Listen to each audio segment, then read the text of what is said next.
What's going on, everybody? Mortem here, this time bringing you part 2 of the full story of Divine Divinity. Now, if you missed the first part, you might want to start there. But also, there's a link down below for the full Divinity series timeline if you're interested in checking that out. So, where we left it off was we had to go to the Dwarven Bread Inn to meet Zandalar with the other marked ones. Before we do that, we need to stop by the barracks and tell Commander Alex that there is healers in Alaroth who need a escort to Rivertown so they can help with the plague there. That is important for later in the game, so you do actually need to stop and do that as well, even though it is technically kind of a side thing. It does need to get done. So after stopping by and telling her this, we can head over to the Dwarven Bread Inn. Now, after looking around for a little bit, we can find one of the marked ones, and we can have a short conversation with him, essentially talking about where Zandalar and the other marked one are.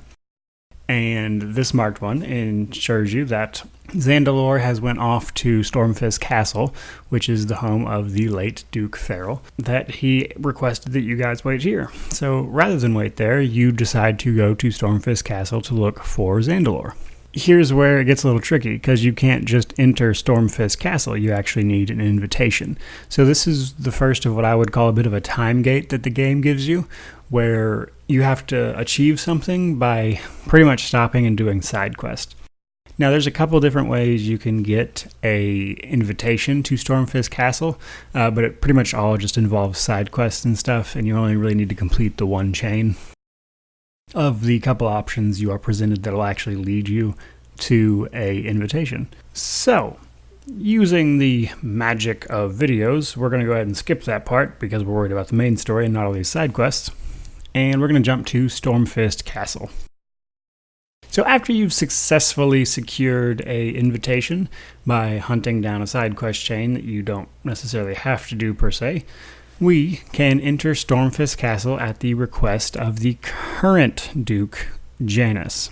Now, before we go any further, I want to explain a couple things. While you're out doing these side quests, what you're likely to find out about is that the old Duke, Duke Farrell, died. He was assassinated, actually, by the Assassin's Guild, which you can find out.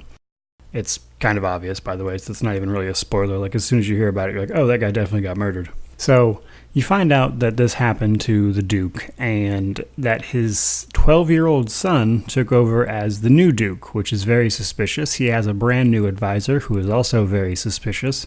So there was no real attempt to be subtle here, like something's clearly off. So besides something being off, Duke Farrell actually also had a prophecy before his death that a new divine would rise after he died. Obviously, very scant details on who the divine one actually was, but, blessed by the seven gods, all that jazz. There would be a new divine is essentially what the prophecy came down to, and it had a couple particular details about the reveal. So, then we go to meet Duke Janus after finding all this out through side quests and getting our invitation. And Janus decides to appoint us as his Lord Protector. The thing is, it seems that he mostly just wants you to do chores around the castle. So after this happening and getting yelled at by him and his suspicious advisor, you have to do a couple odd jobs around the castle. None of them are really important, but you do have to get them done. It pretty much just involves fetching things for his girlfriend, and that's pretty much it. Like, you have to bring her flowers, you have to bring her a poem, you have to find her lost teddy bear. Like, it's a whole thing. Now, in between these little mundane tasks, there are a couple of interruptions at the court, and these interruptions at the court basically kind of explain that Duke Janus is kind of intentionally provoking wars between people. The elves come in and request help as the dwarves have been moving to attack them recently by stealing their artifacts and things, and instead of trying to handle that justly, Duke Janus sides with the dwarves entirely and basically intentionally tries to set off a war with these elves. Janus uses the fact that the dwarves successfully repelled the first chaos invasion by themselves and kind of uses that as justification for this. And then a second interruption we can have, and the last one really, after we do all the tasks, shows Duke Janus being declared the Divine One by the Church of the Seven Gods. This is the part where we realize that the reason Duke Janus appointed us as his Lord Protector was to fulfill his father's prophecy. So, as you can see from some of the wording here that you can read, him being here as well as with his Lord Protector at his side and this advisor on his right side, that would be justification enough for the church to declare him the new divine, and that he would ascend to that. Now, obviously, with everything being suspicious as it is, it's very odd. At this point, orcs come up from the cellar and attack, and Duke Janus orders you as his Lord Protector to defend him. Now, regardless of what happens right here, it doesn't work out. So Duke Janus has to help in the fight, and he uses that as justification to say that you failed him as a Lord Protector and you are a coward, and he promptly kicks you out of the castle instead of killing you, because this way, and more importantly, he can discredit you. It seems that he intentionally wants to rob people's idea of you, because in getting an invitation to Stormfist Castle, you've made a bit of a reputation for yourself. And it would appear he doesn't want that to happen. Now, throughout all of this, despite the fact that we were here looking for Zandalor, and we've asked about Zandalor several times, no one will help us. Now, as we get kicked out of the castle and we walk away a little bit, we will be prompted by his advisor from the castle, Lady Ilona, to, we'll have a conversation with her, and it turns out that she's actually wicked, and she throws you in a dungeon. Reveals that she's actually a member of the Black Ring, and tries to kill you. Now, naturally, that's not going to work for us. Now, this is where Arhu makes an appearance. We also met him inside the castle, by the way, for the first time. Makes an appearance and helps us escape this prison cell. And then from there, we have to escape Ilona's dungeon. And then Arhu, outside, explains that Zandalor has been trapped inside the castle by Duke Janus. He and the other marked one, that is. And then he leaves us to find a way into the castle to help rescue Zandalor. Now, we know that there's a way in through the sewers, and we're given two options at this point to basically either find the way back into Stormfist Castle through the sewers, or join the Thieves Guild in a town slightly north of where we are, and they will then show us where the entrance is. But that said, you don't really need to join the Thieves Guild. It's super easy to find this entrance into the castle in the sewers. There's only really one sewer, and you can just explore it till you find the entrance. It's not difficult at all.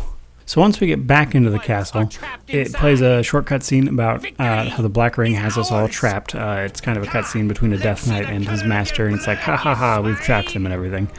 And at this point, we see a little scene where Zandalor and the third Marked One are trying to fight off all of these Death Knights from the Black Ring. Ultimately, the Marked One is killed, and we do manage to rescue Zandalor, however. Now, Zandalor takes this opportunity to explain to us that he's looking for the Sword of Lies. The Sword of Lies, which he explains, is a sword created by a wizard during the earlier wars. So, a wizard named Ulthring joined the Damned, which is the followers of Chaos, which is really just a sect of wizards that follow the Chaos God. And he forged a sword called the Sword of Lies under Chaos's direction. Now, this sword contains a tiny piece of the soul of Chaos, so obviously it's a really big deal. And Zandalor's here looking for it. Now, after rescuing Zandalor from these Death Knights and hearing all this, we actually go to the vault, which is nearby, to check for it. And in looking for it, we find that the sword is gone, but we do find a toy dragon there. And when we come back to Zandalor, we can show him this, and that's when everyone kind of pieces together what happened. After Duke Farrell died, after bringing the Sword of Lies back from the battle that he was in, Janus goes and down to this armory to play, grabs a hold of this sword, and the piece of chaos that's in the sword uses it to possess Janus and completely take control of him. So, from there, we have to escape, obviously. Now, Zandalor uses a little bit of wizardry to teleport us back to the Dwarven Bread Inn to make contact with the other Marked One. It's down to just you two now. Now, upon arriving, we see a scene where ultimately this Marked One is killed by the Black Ring. You and Zandalor, discovering this and finding out that you're the only Marked One left, have to come up with a bit of a new plan. Zandalor teleports you both to the Council of Seven. Now, this is where the 7 champions of the 7 gods would meet and hold council. Thing is, it is infested with demons, because of course it is. So the succubus, the head demon here, traps Zandalor, And in order to free him, we obviously have to kill the succubus. So we take some time to clear out the Council of Seven, which frees Zandelor from his energy cage. And now that the holy site here has been purified of these demons, Zandelor takes you up to a room with 7 orbs. Now, the old Council of Seven is long gone. Obviously, it's been hundreds and hundreds of years since this has been used. However, they left a method to determine the new council. The gods pick these council members regardless of whether or not the council members know it. So all we have to do is pick up an orb, put it in the appropriate scrying place, and it will show us the god's chosen council member now. Now there are a total of 7 of these. There are 6 for each race and then 1 for the wizards, so collectively the 7 races. So we have to find the council member for each of these. Now the good news is one of them is already right here. Zandelor is the council member of wizards. So we're going to make the next part of this series finding these council members. So this is the second time gate in the game in a way. So you have to stop, do some side quests, help track down all these council members before the next part of the game can kick in. So like I said, this is kind of the second time gate of sorts that we run into.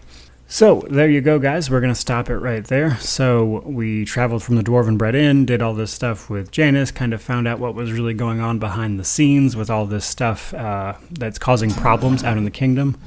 And we now have the new task of restoring the Council of Seven so we can ascend to become the Divine One ourselves, as that is our fate as a Marked One, as Zandelor has previously explained. There you go, guys. I hope you enjoyed it. If you're looking forward to part 3, please hit like, comment, subscribe, all that fun jazz, and I will see you guys for the next part. Have a good one.